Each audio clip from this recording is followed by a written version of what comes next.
হযরত আব্দুল্লাহ ইবনে মাসউদ রাদিয়াল্লাহু আনহু যখন অনেক অসুস্থ হয়ে গেলেন, অনেক অসুস্থ, তাকে দেখার জন্য হজরতে ওসমান গনি রাদিয়াল্লাহু আনহু গিয়েছিলেন।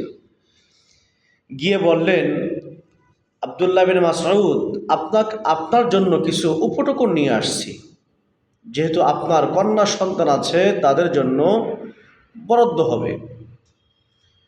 কিন্তু আব্দুল্লাহ ইবনে মাসউদ রাদিয়াল্লাহু আনহু বললেন, আপনি কি আমার সন্তানদের জন্য ভয় পাইতেছেন? ভয়ের কোনো কারণ নাই।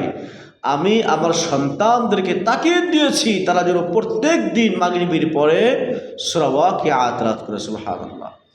কেননা নবী করিম সাল্লাল্লাহু আলাইহি ওয়াসাল্লাম বলেছেন, যেই ব্যক্তি সূরা ওয়াকিআত তেলাওয়াত করে তার সকল প্রকার অভাব অনটন আল্লাহ তাআলা দূর করে। সুবহানাল্লাহ। দেখছেন সাহাবীর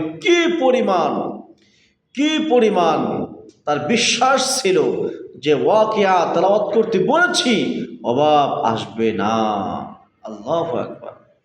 আমরাও ভাই এইভাবে আমল করতে পারি।